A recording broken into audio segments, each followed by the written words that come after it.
नमो भगवते तस्मै कृष्णाय कर्मणे रूपनाम विभेदेन जगत्क्रीडति यो यथा स्वामिनी भावगौरस्य स्वस्वरूपं प्रपश्यत कटाक्षैर्विठ्लेशस्य श्यामता चित्रितं वपु स्वस्मिन्नुभयभावेन स्वेषामुभयरूपतां स्पष्टं बोधयितुं गौरश्यामश्री विठ्ठलेश्वर सौन्दर्यं निजरुद्गतं प्रकटितं स्त्रीगूढभावात्मकं पुंरूपं च पुनस्तदन्तर्गतं प्राविविशत्स्वप्रिये संश्लिष्टावुभयोर्भुभौ रसमयः कृष्णो हि यत्साक्षिकम् रूपं तत्कृतयात्मकं परमभिध्येयं सदा वल्लभम् श्रीवल्लभप्रतिनिधिं तेजोराशिं दयार्णवं गुणातीतं गुणनिधिं श्रीगोपीनाथमाश्रये सायं कुञ्जालयस्थासनमुपविलसत् स्वर्णपात्रं सुधौतं राजद्यज्ञोपवीतं हरितनुवसनं गौरमं भोजवक्त्रं प्राणानायम्य नासापुटनिहितकरं कर्णराजद्विमुक्तं वन्देर्धून्मिलिताक्षं मृगमदतिलकं विठ्ठलेशं सुकेशम। 2-3 हफ्ता के बाद मिल रहे हैं। अपन ने पिछली बार पुरुषोत्तम जी की टीका ली थी, बराबर। तो अब बाकी आगे की अपन गिरधर जी की टीका लेंगे, ठीक है ना। और कौन कौन की बच गई? लालू भट्ट जी की एक बची है, और एक केशांचित एक है। वो हरिराय जी की छोड़ दो, क्योंकि वो तो अपन अलग से लेंगे। तो ऐसे अभी 2-3 टीकाएं के, मतलब दूसरे श्लोक को की टीकाएं देखनी अपनी को। 3 एक बाकी हैं, ठीक है ना। तो अपन गिरधर जी की टीका से शुरू करें। गिरधर जी की टीका में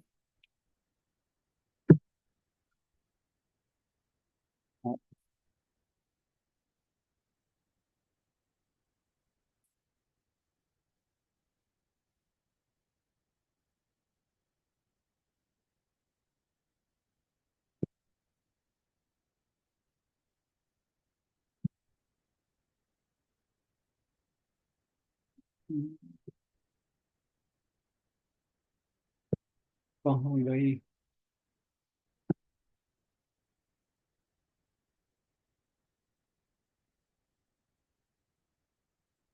शेयर करने में भी थोड़ा तकलीफ तो है।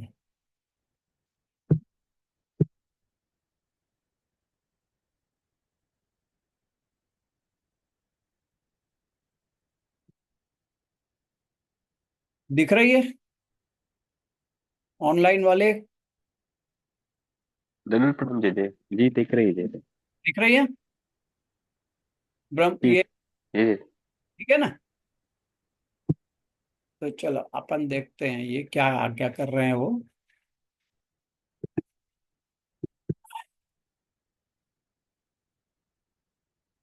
ब्रह्म संबंध करणात् सर्वेषां देह जीवयोः सर्वदोष निवृत्तिर्हि दोषाः पंचविधा स्मृता एवं पूर्व पीठिका मुक्त्वा भगवद उक्त पदार्थमाहु ब्रह्मेति। उत्थानिका में आप आज्ञा कर रहे हैं कि पूर्व पीठिका, मतलब जो श्रावणस्या मले पक्ष एकादश्या महानिशि इत्यादि जो श्लोक है, वो पूर्व पीठिका हो गई। यानी एक पूर्व, मतलब क्या अपना जो सब्जेक्ट है वो अपने पूजा में बताया पहले श्लोक में। तो अब जो पहले श्लोक में कही कि भगवान ने साक्षात पधार के आज्ञा करी, तो क्या आज्ञा करी वो बता रहे हैं। ब्रह्म संबंध करणात् सर्वेषां देहि जीवयो सर्वदोष निवृत्तिर्हि दोषा पंचविधा स्मृता। ब्रह्म संबंध नामक जो क्रिया है वो करने से सभी के, देह और जीवों के, सब दोषों की निवृत्ति कही गई है। और ये दोष जो हैं वो 5 प्रकार के माने गए हैं या कहे गए हैं। टीका में कह रहे हैं कि अस्मिन मार्गे यशोदोत्संग लालित श्री कृष्णस्यैव उपास्यत्वात्। अस्मिन मार्गे यानी इस मार्ग में। कौन से मार्ग में? पुष्टि मार्ग में। पुष्टि मार्ग में उपास्य कौन है?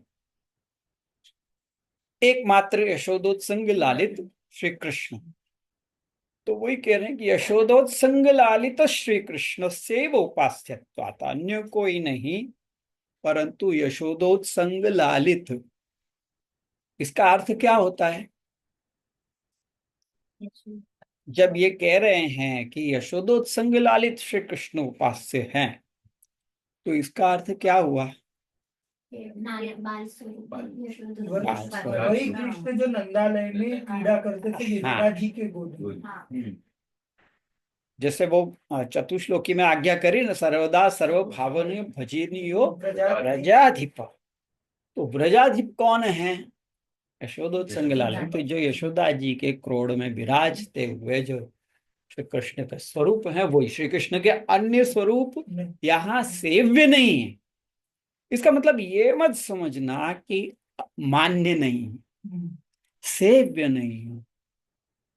सेवा उनकी की जाती है जो कृष्ण के अन्य स्वरूप हैं। किशोर लीला के, या यूं कहो कि मथुरा पधारने के बाद में द्वारका लीला के स्वरूप हैं, वो सेव्य नहीं है। मर्यादा से ज्यादा ब्रज लीला ही पुष्टि लीला है। इस कारण से वो स्वरूप भी पुष्टि स्वरूप ही हैं। द्वारकाधीश प्रभु, मथुराधीश प्रभु भी पुष्टि स्वरूप ही हैं, और उनमें पुष्टि की लीला के अनुसंधान से हम वहां करते हैं सेवा। द्वारकाधीश मथुराधीश भले चतुर्भुज स्वरूप में, पर ब्रज में तो ठाकुर जी द्विभुज स्वरूप से ही विराजे हैं, चतुर्भुज स्वरूप से नहीं विराजे। तथापि जो मथुराधीश की प्रभु की लीला है, जो द्वारकाधीश प्रभु की लीला है, उसमें भी ब्रज की लीला का अनुसंधान लेके हम वो उनकी उनके स्वरूप की भावना आप देखो, तो वहां पे ब्रज लीला की भावना ही है, द्वारका लीला की भावना नहीं है। चाहे कल्याण राय जी हो, चाहे द्वारकाधीश हो, चाहे मथुराधीश हो, या मदन मोहन प्रभु, वो भी चतुर्भुज स्वरूप हैं वो भी। तो ये सारे स्वरूप जो हैं वो ब्रज में जो सेव्य, ब्रज में विराजते स्वरूप की भावना से ही उनकी सेवा की जाती है। तो ऐसे यशोदोत्संग लालित श्री कृष्ण ही इस मार्ग में उपास्य हैं, सेव्य हैं। और उस कारण से तस्य च अज्ञ लोके अवतार मात्र भ्रमत्वाद। अज्ञ लोक में, यानी जो अज्ञानी लोग, अज्ञानी जन जहां रहते हैं, ऐसे जगत में अवतार का जो जो है वो केवल एक भ्रम मात्र है। ये अवतार हुआ है। वो जैसे दशम स्कंद के अंतिम उसमें सुखदेव जी आज्ञा करते हैं कि देवकी जन्मवाद, जयति जन निवासो देवकी जन्मवाद। यानी जयति जन निवासो, जन जन में निवास करने वाले, जो जन जन में निवास कर रहे हैं, उनका अवतार। अवतार किसको कहेंगे? ऊपर से नीचे हमेशा आए वो अवतार। अवतरण क्या कहते हैं? उतरना, है ना। तो ठाकुर जी उतर के पधारे हैं? नहीं, वो पुष्टि जीव के, हरेक जीव के भीतर विराज ही रहे हैं। तो ये एक भ्रम है कि अवतार हुआ है। ब्रह्म जो है वो तो हरेक जीव के भीतर है ही। आप अंतर्यामी रूप से पर ब्रह्म जो है वो प्रत्येक जीव मात्र के, मनुष्य ही नहीं, जीव मात्र के भीतर विराजमान है ही। तो ये जो अवतार शब्द कहते हैं वो तो एक भ्रम ही है। पर ब्रह्म का अवतार भी नहीं होता, वो तो प्रकट होते हैं। तो वो भ्रम मात्र की व्यावृत्ति के लिए ब्रह्म पद यहाँ पे दिया है। ब्रह्म संबंध करणार्थ ये कहा है। ये जो ब्रह्म शब्द दिया है उसकी ये गिरधर जी वो बता रहे हैं कि यहाँ ब्रह्म शब्द क्यों दिया है। क्योंकि यहाँ पे तो यशोदोत्संग लाल श्री कृष्ण ही उपास्य हैं, और पर ब्रह्म वो ही है। पर ब्रह्म तो कृष्णो ही, सच्चिदानंद का बृहत, ये गोसाई जी के, महाप्रभु जी के वाक्य है। तो और वो अज्ञ लोक में, अज्ञ लोक क्यों कह रहे हैं? क्योंकि अज्ञानी लोग ये जानते नहीं इसलिए उनको अवतार, ओ ये तो कृष्ण के अवतार हैं, ये तो विष्णु के अवतार हैं, या ब्रह्म। अवतार अवतार कुछ नहीं, वो तो यहीं विराज रहे हैं, वो तो प्रकट हुए हैं।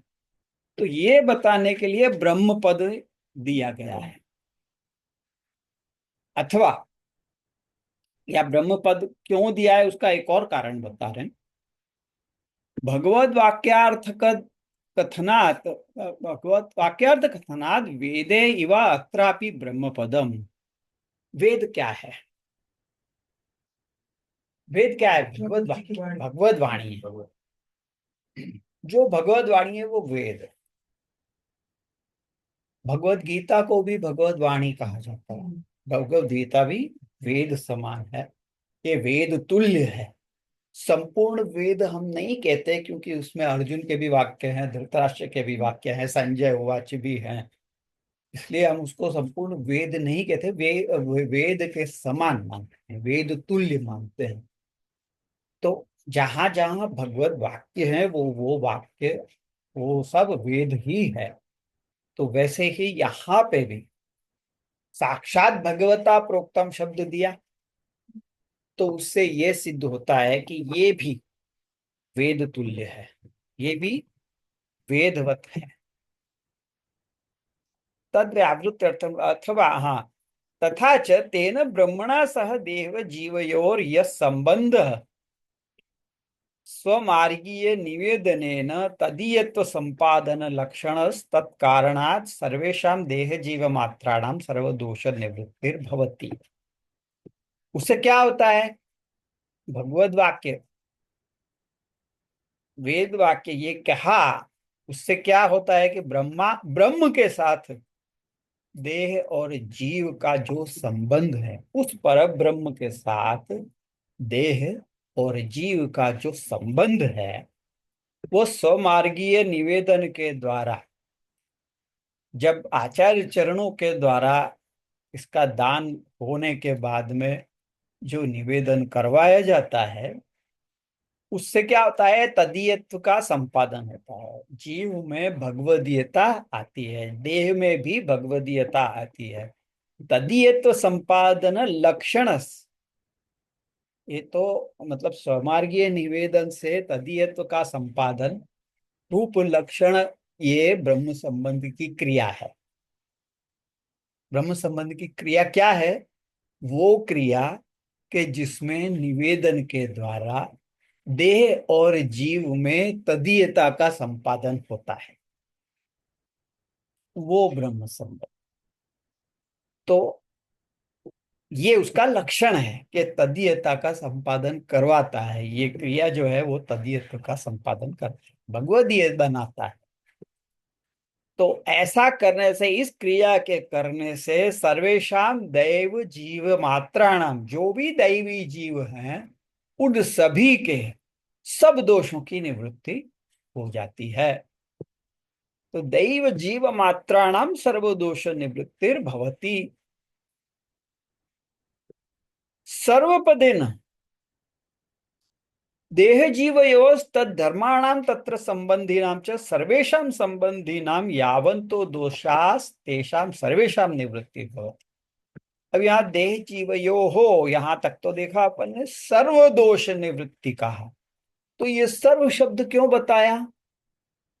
उसका कारण बता रहे हैं गिरिधर जी के देह जीव सर्वपदेन देह जीवयोस्तद्धर्माणां, देह और जीव के, और देह के धर्म और जीव के धर्म, तत्र तत्संबंधी नाम, देह के संबंधी और जीव के संबंधी, इन सभी के, सर्वेशम संबंधी नाम, इन सभी के संबंधी हो, यानी देह के संबंधी, जीव के संबंधी, देह और मतलब देह जीव के धर्मों के संबंधी, सभी जितने भी संबंध, मतलब चाहे वो मतलब अपन ने क्या क्या गिनाया इसमें, इंद्रिय, प्राण, ये सब क्या है? देह से संबंधित हैं या जीव से संबंधित हैं। तो इन सभी के, सभी संबंधियों के जितने भी दोष हैं, वो सभी दोषों की निवृत्ति हो जाती है इस एक क्रिया से, ब्रह्म संबंध नामक क्रिया से। लापनिका तू और एज अ मतलब विपर एक और दृष्टिकोण से दिखाए तो कहते हैं कि देह जीव और ब्रह्म संबंध करणात् सर्वेषां तद धर्माणाम तत्संबंधीनाम च सर्वदोष निवृत्तिर्भवति।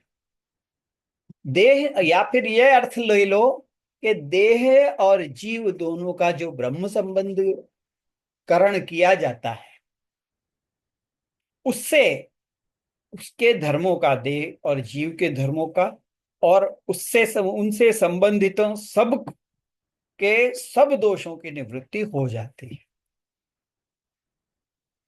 नहीं समझ में आया? हाँ। पहले तो ये बताया कि ब्रह्म शब्द क्या है वो अपन ने समझा, परम ब्रह्म कह रहे हैं। तो वो स्वमार्गीय निवेदन क्या है? ब्रह्म संबंध करण जो है वो स्वमार्गीय निवेदन है। वो कैसा निवेदन है? कि ऐसा निवेदन कि जिससे तदीयता का संपादन होता है, उससे सभी दैव जीव मात्र के सब दोषों की निवृत्ति हो जाती है। और सर्वपद से देह जीवयोस् तद धर्माणम तत्र संबंधिनाम च सर्वेषां संबंधिनाम यावन्तो दोषा सर्वेषां निवृत्ति भवति। मतलब देह जीव के जितने भी धर्म है और उससे संबंधित सभी के संबंधी दोषों की निवृत्ति हो जाती है। या फिर दूसरा अर्थ है उसी के जैसा ही, पर वो सूक्ष्म थोड़ा सा अंतर है कि देह जीव और ब्रह्म संबंध करना। देह और जीव का ब्रह्म संबंध कराने से जितने भी दोष हैं वो सारों की निवृत्ति हो जाती है। देह जीव और ब्रह्म संबंध करणात् सर्वेषां तद धर्माणाम तत्संबंधीनाम च सर्वदोष निवृत्तिर्भवति। देह और जीव का जब ब्रह्म संबंध कराया जाता है तो सभी के, मतलब जिन जिन का भी, हाँ, जिन जिन का भी किया गया है उन सभी के सब दोषों की निवृत्ति हो जाती है। यद्वा, देखो कंफ्यूज नहीं होना, एक और बता रहे हैं अर्थ। सर्वेषाम ऐहिका अमुष्मिक पदार्थ मात्राणाम देह जीवयोश्च तत्संबंधे सति एतत् सर्वगत सर्वदोष निवृत्तिर्भवति।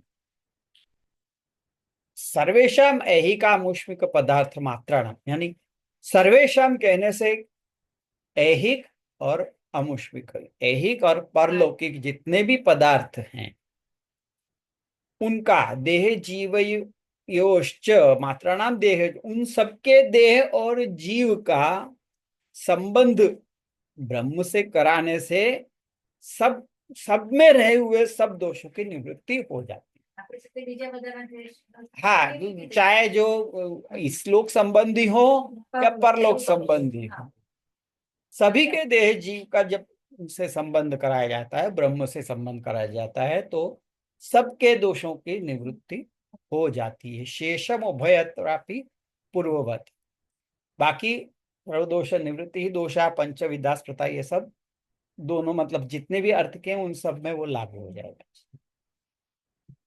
ही इति युक्तो अयम इत्यर्थ। सर्वदोष निवृत्तिर ही, ये कहा है यहाँ पे ही, ये निश्चित निश्चित मतलब के अर्थ में कहने क्या, क्योंकि ब्रह्म संबंध हो रहा है तो सबके दोषों की निवृत्ति होना ये युक्त ही है। जब निर्दोषम ही समम ब्रह्म ऐसा कहा जाता है ब्रह्म के लिए, पर ब्रह्म के लिए, तो ऐसे ब्रह्म के साथ जब संबंध कराया जाए तो सब दोषों की निवृत्ति हो, इसमें कोई शंका ही नहीं है। तो ये युक्त अर्थ है, ये बताने के लिए ही शब्द वहां पे दिया गया है। यद भगवत संबंध एवं सती सर्वेषां सर्वदोष निवृत्तिर्भवति नान्यथापि इति। एकमात्र दोष की निवृत्ति का प्रकार यही है कि उसका भगवत संबंध करा, और कोई उपाय नहीं है कि जिससे सब दोषों की निवृत्ति हो जाए। एकाध दो दोषों की निवृत्ति हो जाएगी दूसरे उपायों से, प्रायश्चित आदि करने से या शुद्धि आदि करने से, उन वस्तुओं की, एकाध वस्तु की दोष की निवृत्ति, मतलब एकाध दोष की निवृत्ति हो जाएगी, सब दोषों की निवृत्ति नहीं होगी। सब दोषों की निवृत्ति करनी है और सभी के दोषों की निवृत्ति करनी है तो एकमात्र यही उपाय है, ब्रह्म से संबंध करा, ना अन्यथा पीति। अब शंका उठाई गई, नन्वत्र निवेदन शब्द वाच्या किन रूपा भक्ति उच्यते। निवेदन शब्द से कौन से प्रकार की भक्ति कही जा रही है? क्योंकि ऊपर क्या कहा कि निवेदन कराने से देह जी का, मतलब ये निवेदन रूपपन कर रहे हैं ना, तदीय स्वमार्गीय निवेदन शब्द ऊपर दिया ना, किससे अपने ये तदीयता का संपादन कैसे होता है? निवेदन से। तो तुमने कहा कि निवेदन, तो भाई निवेदन शब्द से कौन से प्रकार की भक्ति का वो कहा जा रहा है यहाँ पे? दाना पर पर्यायवा, क्या दान ही निवेदन है या काचिद अन्य वा, या फिर कोई और नहीं प्रकार की भक्ति वो निवेदन है? निवेदन से क्या तुम्हारा तात्पर्य है, ये पूछ रहे हैं कोई, यदि कोई ऐसे पूछे। तत्र नाद्या, मतलब वो प्रश्न करने वाला ही ये पूछ रहा है कि अगर तुम कहोगे कि दान है निवेदन, तो वो हो नहीं सकता। क्यों? क्योंकि विष्णुर निवेदितान्नेन यष्टव्यम देवतांतरम इत्यादि वचन विरोधात। क्योंकि ऐसे वचन आए देव शास्त्र में, कहे गए हैं कि विष्णु को निवेदित किए हुए अन्न से अन्य देवताओं का यजन किया जाना चाहिए। तो विष्णु और निवेदन शब्द यहाँ दिया, और अगर आप कह रहे हो कि दान निवेदन है, तो इस वाक्य में जो कहा है कि विष्णु को निवेदित किए हुए अन्न से अन्य देवता को का यजन करो, तो वो बन ही नहीं सकेगा, क्योंकि दान शब्द आ गया, दान कर दिया तुमने। तो एक को दिया हुआ दान दूसरे को कैसे अपन दे सकते? ये तो हो नहीं सकता, ये तो गलत हो जाएगा।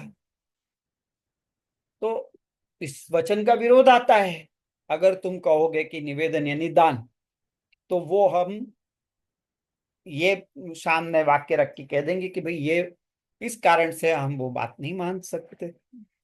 नहीं एकस्मै देवाय दत्तम वस्तु पुनः तदेव अन्यस्मै दातुं शक्यम उचितम वा, मतलब एक देव को दे दिया हुआ अन्य देवता को देना शक्य भी नहीं है और उचित भी नहीं है। दशम स्कंध में एक कथा आती है उत्तरार्ध में, नृग राजा की, वो जो काचिंडा जो गुजराती में कहते हैं वो बना, कुएं में से ठाकुर जी ने उसको हाथ दे के निकाला, फिर वो अपने दिव्य रूप में आ गया। उसकी कथा है कि वो क्यों इस रूप में आया, क्योंकि उसने एक ब्राह्मण को गाय दी और गलती से वही गाय दूसरे ब्राह्मण को भी दे दी। अब वो दोनों ब्राह्मण आपस में लड़ रहे कि ये मेरी गाय, ये मेरी गाय है। वो लोग आए राजा के पास और राजा को कहा कि तुमने किसको दान दिया? तो कि मैंने पहले वाले को दिया। तो कि फिर तुमने दूसरे को दान वही गाय कैसे दे दी? ये गलत हुई। और जब दूसरे को दी, दोनों को ही दान दिया है, तो फिर तुम दोनों का समाधान होना चाहिए। तुमने देने वाले तुम ही हो, दोनों को ही तुमने दान दे दिया है, तो तुम समाधान करो। वो के दूसरी गाय मैं दूं, तो के नहीं वो नहीं चलेगा, तुमने तो इसी गाय को दान देने का कहा। तो अब मैं क्या करूं? तो कि अब तुमको श्राप लगेगा, अब तुम वो बन जाओ कृकलास, इसको गुजराती में काचिंडा कहते हैं, वो बन जाओ। तो इसलिए वो बना, यानी कि एक को दिया हुआ दान दूसरे को देना, वही वस्तु, ये कितना बड़ा अपराध है, ये उसमें बताया।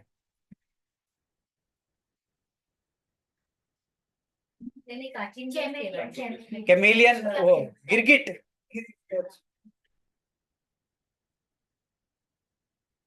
हाँ नहीं, एक, हाँ, तत्र स्वीयत्व अभावात, क्योंकि एक अपन ने दान किसी को दे दी तो अपना मालिकपना हटा दिया अपन ने, और जिस वस्तु पे से अपना मालिकपना हट गया है उस वस्तु को दान करने का अधिकार अपने को कहां से आ गया? स्वीयत्व है ही नहीं अपन, तो अपन दान कर ही नहीं सकते। तो विष्णु निवेदिता अन्य न यष्टव्यम देवतांतरम, ये कहा है, उसके अनुसार करने जाएंगे तो निवेदन तो दान का अर्थ हो गया, तो फिर वो कर ही नहीं सकते। जब विष्णु को एक बार दान हो गया तो फिर दूसरे देवता को हम कैसे करेंगे? इसलिए निवेदन दान हो नहीं सकता, तुम ये कहो तो। स्वीय वस्तु न वही दानार्हत्वात्, जो अपनी वस्तु है उसी को दान किया जा सकता है। न द्वितीय, मतलब कोई दूसरी भी वस्तु, जैसे दान नहीं हो सकता है, तो कोई अन्य प्रकार का भक्ति है क्या निवेदन, यानी क्या, तो दूसरा भी नहीं हो सकता। माना भावत, वहां कोई प्रमाण नहीं है, तुम ऐसा कोई प्रमाण बताओ कि निवेदन शब्द दूसरी और कोई प्रकार की भक्ति है। नहीं पूर्वोक्तान पूर्वोक्तान निवेदन रूपादि रूपाद भिन्नम रूपम कुत्रापि प्रमाण सिद्धम अस्ति। मतलब निवेदन रूप से भिन्न और कोई प्रकार का कोई भक्ति का कोई प्रमाण मिलता नहीं है। अतो विचारे माने तदीयत्व संपादन रूपैव सा इति पर्यवस्यति। मतलब विचार किया जाए तो निवेदन का अर्थ तो यही हुआ कि तदीयत्व संपादन करा दे, वो ही निवेदन, यही अ, तय हुआ ना आखिर। निवेदन यानी वो भक्ति जो तदीयत्व का संपादन करा दे, भगवतीयता का संपादन करा। किंच, और भी एक्सप्लेन कर रहे हैं, त्वयापि यश्च आत्मानं निवेदयेत् इत्यादि स्थलेषु अयमेव अर्थोऽस्य शब्दस्य वक्तव्यः। यश्च आत्मानं निवेदयेत्, मतलब ऐसे जहां जहां शास्त्र में कहा गया है वहां पे भी यही अर्थ कहा जाना चाहिए। अर्थांतर कल्पना या अनिर्वाहात, और कोई अर्थ का कोई तुम कल्पना करो तो उससे निर्वाह नहीं हो सकता है। निवेदन शब्द का यही अर्थ होना चाहिए थी। इत्यादि स्थलेषु अयमेव अर्थो अस्य शब्दस्य वक्तव्य। हाँ, एवं च सति निवेदनाख्य भक्त्या स्वात्मादि सकल पदार्थ मात्रस्य भगवदीयत्व संपत्तिर्भवति इति निप्रत्युहमेव अवेहि। मतलब निवेदन रूपी भक्ति, मतलब जिसको निवेदन भक्ति कहा जाता है, वो क्या है, तो स्वात्मा आदि, अपनी आत्मा आदि सकल पदार्थ मात्र का भगवदीयता का संपादन कराना, यही निष्पृत्यु होता है। मतलब निवेदन भक्ति से यही अर्थ निकलता है। अथ निवेदनस्य आवश्यक कर्तव्यता कत्वम उक्त एकादशे, मतलब निवेदन का एक आवश्यक कर्म है। एकादश स्कंध में भगवान ने स्वयं उद्धव जी से उसके बारे में कहा है कि दारान सुतान गृहान प्राणान यत् परस्मै निवेदनम एवं धर्मैर मनुष्याणाम उद्धव आत्म निवेदिनम मयि संजायते भक्ति को अन्योर्थो अस्यावशिष्यते।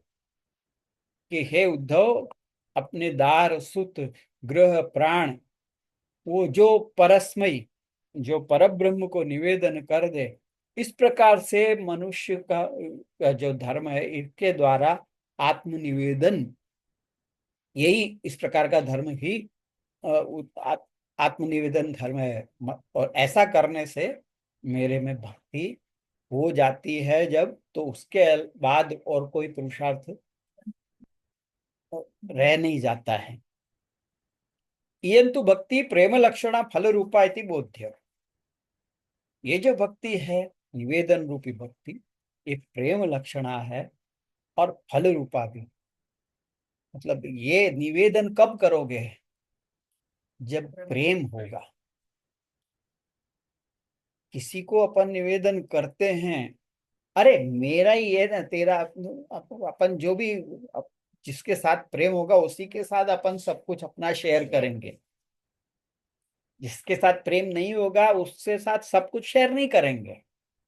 अरे जो मेरा है वो तेरा ही है, ऐसे कह के हम किसके साथ करते हैं? प्रेम जिनके साथ हो।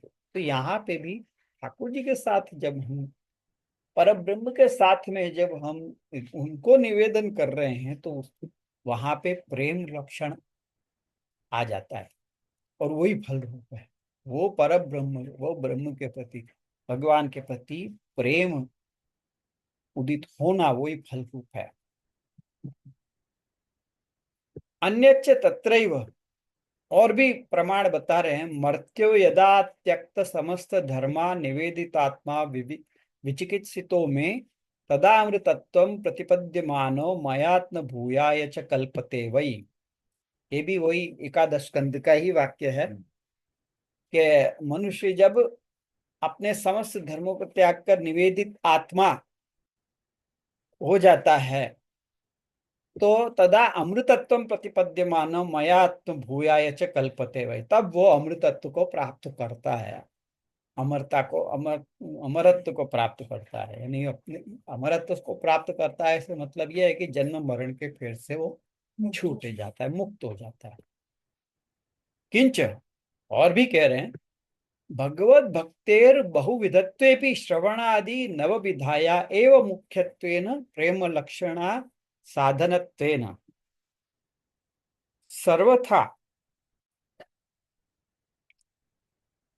सर्वत्र प्रसिद्धेर निवेदनाकरणे तस्या नवविधत्वा भावाद अपूर्ण साधन रूपायास तस्या न पूर्ण फल जनकत्वं भवति इति तत्करणस्य आवश्यक। कह रहे हैं कि भगवत भक्ति बहुविध है, श्रवण कीर्तन स्मरण पाद सेवन अर्चन वंदन दास्य सख्य और आत्मनिवेदन, तो बहुत प्रकार की भगवत भक्ति नवविध की है। पर मुख्य जो प्रेम लक्षणा साधक रूप से ही सब सर्वत्र प्रसिद्ध है, तो वो जब निवेदन जब तक नहीं करते तब तक वो भक्ति पूर्ण नहीं कहलाती है। जब तक निवेदन की स्थिति नहीं आ जाती, नवविधत्व अभाव आता है, नवविधता का अभाव हो जाता है, नौ पूरे ही नहीं होंगे ना। अगर निवेदन नहीं आया, आत्मनिवेदन निकाल दो तो अष्टविध भक्ति हो गई, अधूरी रहेगी, मतलब कुछ तो रह गया उसमें, तो नवविधत्व तो नहीं रहा उसमें। तो अपूर्ण साधन रूपायास तस्याच पूर्ण फल जनकत्वं भवति, कब होगी? जब निवेदन हो। पूर्ण फल जनक तभी होगी जब निवेदन रूपी भक्ति उसमें शामिल होगी। इति तत्करण से आवश्यकतम, इस कारण से निवेदन आवश्यक है। तो वो कैसे होता है? वो ब्रह्म संबंध करण से होता है। अतएव श्रीमद प्रभुचरणैरप्युक्तम नवरत्न प्रकाशे आत्मनिवेदनो ही भगवत भजनार्हा नेतरेति। इसलिए नवरत्न के प्रकाश, नवरत्न ग्रंथ के प्रकाश में प्रभुचरण श्री गोसाई जी ने वहां की टीका में यह आज्ञा करी है कि आत्मनिवेदन ही, जो आत्मनिवेदन करते हैं वो ही भगवत भजन के अधिकारी हैं और कोई नहीं। ननु देहादीनां समर्पणम तेन च शुद्धिरित्यस्तु नाम। युक्ति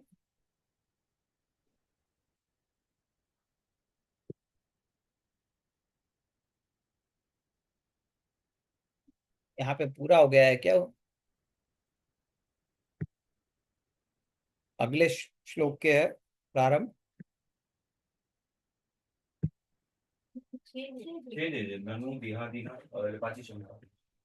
हाँ वही, तो वही युक्ति युक्ति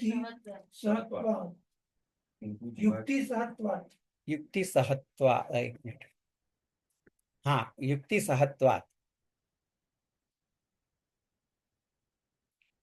किंतु जीवात्मादि समर्पणम तत्रापि स्वस्यैव समर्पकत्वम्। एक मिनट पहले इससे मुझे देखने दो।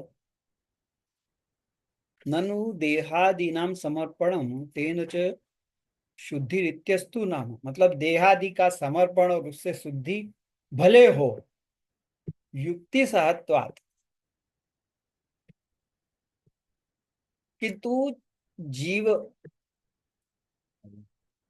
जीवात्मा जीवात्मादि समर्पणम तत्रापि स्वस्यैव समर्पकत्वं तेन च शुद्धि इति कथम उपपत्ति प्रणाभ्याम उपपद्यते इति चेत। मतलब ये कोई अगर वहां पे प्रश्न करे कि चलो ठीक है वो शुद्धि हो जाती है, परंतु जीवात्मादि समर्पण और वो भी अपने ही जीव और आत्मा का समर्पण और उससे शुद्धि, ये कैसे, कौन से प्रमाण से तुम बता रहे हो कि खुद के ही जीव आत्मा का समर्पण करने से शुद्धि भी हो जाती है? ये इसका कोई प्रमाण है क्या? वो टेस्टिमनी मांग रहे हैं, बेसिकली वो टेस्टिमनी मांग रहे हैं कि बताओ तो सही कहाँ प्रमाण है। तत्र वदाम इत्थम। तो कह रहे हैं अगर कोई ऐसा प्रश्न करे तो उसका उत्तर दे रहे हैं, यथा वेदोक्त मर्यादा मार्गे पि कर्म कांडे विरजा होमे जीवात्मा में विशुद्धताम परमात्मा में शुद्ध्यंताम इत्यादि भी जीवात्मादीनाम शोधनम। वेदोक्त मर्यादा मार्ग में भी कर्म कांड के अंत में विरजा होम होता है। कोई भी कर्म कांड हो तो विरजा होम किया जाता है, और उस विरजा होम में ये श्लोक बोला जाता है, जीवात्मा में शुद्ध्यंताम, मतलब मेरी जीवात्मा शुद्ध हो, परमात्मा में शुद्ध्यंताम इत्यादि भी मेरी आत्मा शुद्ध हो, यो कह रही। तो जीवात्मादि नाम शोधनम, तो इन सब से ये श्लोकों के द्वारा जीवात्मा का शोधन किया जाता है, यानी उनकी शुद्धि कराई जाती है। तत्रापि स्वस्यैव कर्तृत्व, जीवात्मा में शुद्ध्यंतम, में यानी यहाँ पे मेरा जीवात्मा शुद्ध हो, ये कह रहे हैं। मतलब खुद के ही जीवात्मा की शुद्धि की बात हो रही है ना। परमात्मा तेन च,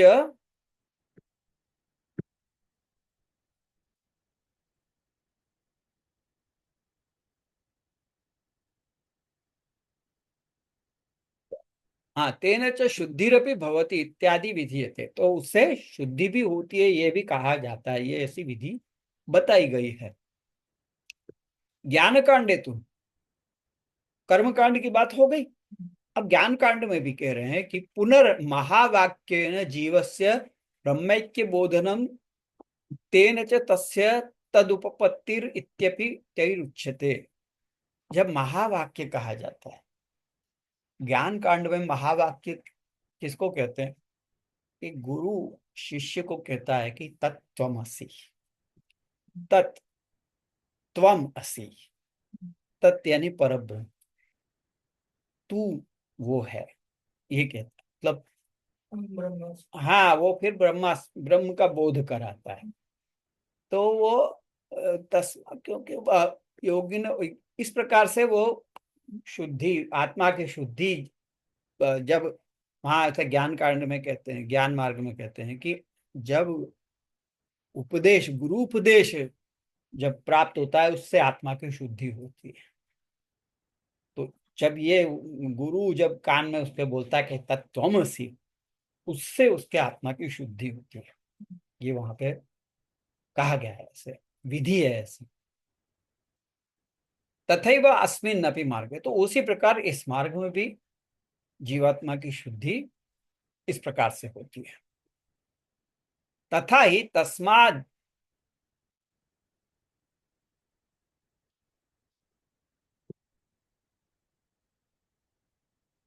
तथा ही तस्मान् मद्भक्ति युक्तस्य योगिनो वै मदात्मनः न ज्ञानम न च वैराग्यम प्राय श्रेयो भवेदिहम् इत्यादि वाक्यैर् भगवदीयानाम् इतर शोधन प्रकार निषेधाद यथा यथात्मा परिमृज्यते असौ मत्पुण्य गाथा श्रवणाभिधान तथा तथा पश्यति वस्तु सूक्ष्मं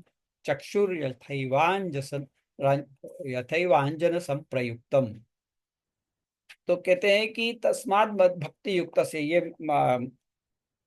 ठाकुर जी का ही वाक्य है उद्धव जी के प्रति कह रहे हैं एकादश स्कंध में, कि मेरे में भक्ति युक्त जो है, जो योगी है, वो वही मदात्मना न ज्ञानम न च वैराग्यम प्राय श्रेयोद भवेदिह, ज्ञान और वैराग्य से कल्याण नहीं होता है, ये कह के वो कह रहे हैं कि इतर शोध और कोई प्रकार नहीं है इसके अलावा, निवेदन के अलावा। इत्यादि भगवदीया नाम इतर शोधन प्रकार निषेधात, मतलब ये ऐसा कह के जब यहाँ भगवान ये कह रहे हैं कि न ज्ञानम न च वैराग्य प्राय श्रेय भवेदिह, यानी ज्ञान और वैराग्य से कल्याण नहीं होगा, ये कह के भगवान यही वहां पे बता रहे हैं कि भगवदियों के लिए और कोई शुद्धि की प्रक्रिया नहीं है। तो जिस प्रकार से जैसे जैसे आत्मा परिमार्जन होता है, आत्मा की शुद्धि जैसे जैसे होती जाती है, मत पुण्य गाथा श्रवणाभिधान, मतलब पुण्य भगवत कथा, भगवत पुण्य गाथा सुन सुन के धीरे धीरे आत्मा की शुद्धि होती जाती है। तथा तथा पश्यति सूक्ष्म वस्तु सूक्ष्मम, तो वैसे वैसे वो उसकी मतलब शुद्धि होती जाती है आत्मा की, पुण्य गाथा श्रवण आदि कर करके धीरे धीरे वो उसकी आत्मा शुद्ध होती जाती है। वैसे ही कि जैसे अंजन लगाने से आंख में जो तेज ज्योति बढ़ती है तो वो छोटी छोटी वस्तुएं भी देख सकता है। तो वही यहाँ पे उदाहरण देके कह रहे हैं कि इत्यादि भी भक्तेर नव विधाया शोधकत्वेन उक्तत्वाच्च अयमेव अत्र शोधन प्रकार है। तो यही एक शोधन प्रकार है, आत्मा की शुद्धि का प्रकार तो यही है।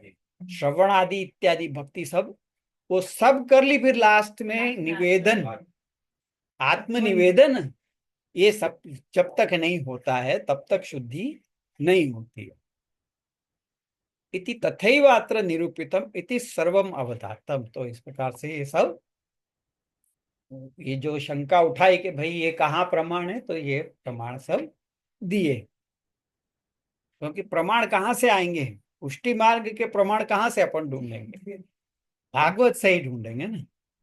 श्रीमद् भागवत से ही वो आया है सब कुछ, गीता आया भागवत। एवं च सती देह जीवयोर इत्यत्र जीव पदेन आत्मत्वा विशेषात्म ममात्म परमात्मा दयोपि संगृह्यन्ते। जीव पद से आत्मा कही गई है तो परमात्मा आदि भी उसमें संग्रहित हो जाते हैं।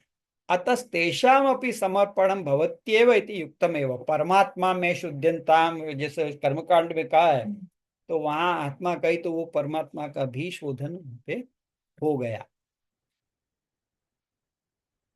अतस्तेषाम अपि समर्पणम भवत्येव इति युक्तमेव यतः पुरुषोत्तमस्तु लोकवेदातीतः सर्वेश्वर सर्वोपास्य सर्वपर परश्च। मतलब पुरुषोत्तम क्या कैसे हैं, लोक वेदातीत है, लोक और वेद से अतीत हैं, अपर हैं, सर्व के ईश्वर हैं, सबके ऊपर उनका कंट्रोल है, सर्व के उपास्य हैं, सबके द्वारा उपासित हैं, मतलब सबके उपास्य एकमात्र पुरुषोत्तम ही है। मतलब कॉमनली सबके उपास्य तो एक ही हो सकते हैं, इंडिविजुअली उपास्य भले तुम्हारे अलग अलग हों, और कॉमनली अगर जब देखें अपन तो सबके द्वारा उपास्य तो केवल एक परमात्मा ही है, क्योंकि एक ही तत्व है ना, श्रेष्ठ परम तत्व तो एक ही है। जीवास तद अनतीता अनीश्वरा उपासका अवराश्च इति तस्मिन् ने तेषां समर्पणं युक्तमेव इति सारम्। तो जीव जो है वो अनतीत अनीश्वर, जो इन सबसे अतीत नहीं है, वो अनीश्वर है, और उपासक अवर होने, उपासक है वो अवर है, इस कारण से समर्पण उसके द्वारा किया जाना उचित ही है। और अथ तत्र दोषाः कियत् प्रकाराः सन्ति इति आकांक्षायाम् आहु दोषा पंचविधा इति। आप कोई शंका ये करे कि दोष कितने प्रकार के हैं, ऐसी कोई शंका करे तो उसके लिए बता रहे हैं कि दोष 5 प्रकार के हैं। इति पंच प्रकार का दोषा स्मृता स्मृत्यादिषु कथिता इत्यर्थ। मतलब स्मृता शब्द दिया है तो वहां उसका मतलब ये है कि 5 प्रकार के दोष श्रुति स्मृति पुराण इत्यादि में कहे गए हैं, ये अर्थ है। पाठांतरे मता सम्मता, तो कहीं कहीं ऐसा भी पाठ है कि दोषा पंचविधा मता, तो वही मतलब मता यानी इस प्रकार से माने गए हैं, वो अर्थ में।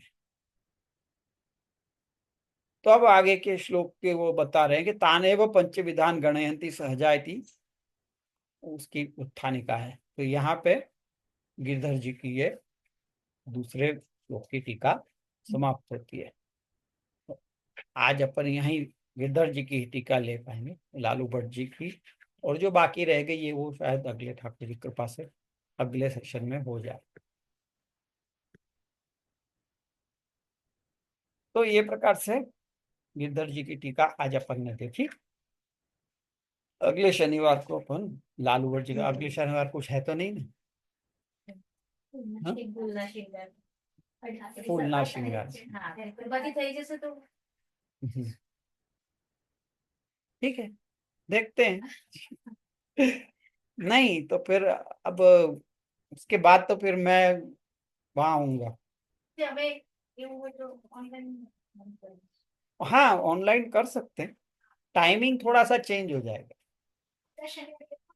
અમે ત્યાં આગળ ઓનલાઈન કરી લઈશું तो સેવામાં अच्छा। હોય યાર हाँ, સેવા અહીંયા જ થશે 99% અહીંયા જ થશે 99% અહીંયા તો પછી हाँ तो પછી नहीं થશે, થયું तो ठीक, नहीं तो ठीक। तो ये है, और फिर जब मैं प्रवास में आऊंगा तो फिर वहाँ टाइम थोड़ा बदल जाए। प्रॉब्लम नहीं नहीं, करेंगे, करने की मना नहीं कर रहा हूँ, करेंगे, पर टाइम थोड़ा मतलब लेट इवनिंग या ऐसा, तो यहाँ के हिसाब से लेट इवनिंग, नहीं पर ग्रामीण और वहाँ सब नहीं रहेंगे तो वहाँ से वो तो शाम को होगी पदरा में, वहां पे शाम को। अच्छा वहाँ तो से वहां सुबह में फ्री होता हूँ, जब यहाँ शाम होती है तब वहां पे सुबह में फ्री होऊंगा। तो ऐसे में एडजस्ट करके अपन कर लेंगे जितना भी हो सकेगा, कोशिश करेंगे कि अपना छूटे नहीं, कनेक्ट इजीली है हो ना? पाएंगे। तो ऑनलाइन तब तक करेंगे। એ वखતે ત્યાંના ઓફલાઈन હશે वहाँ के वैष्णव को हाँ। ग्रामीण जगह से अगर होंगे इंटरेस्टेड तो ठीक है। तो रखते हैं आज अपन यहाँ पे, और आश्रय को बदले।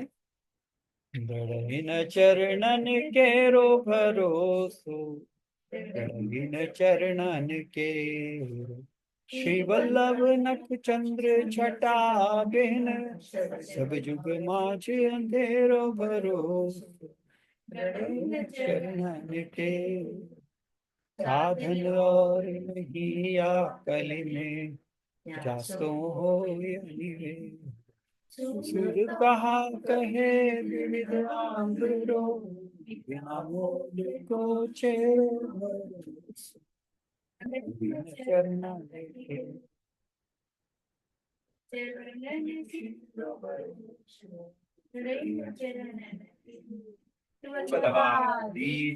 ऑनलाइन जो है उनको कोई प्रश्न? नीरव, राजू भाई, कृष्णा, ज्योति, कोई प्रश्न?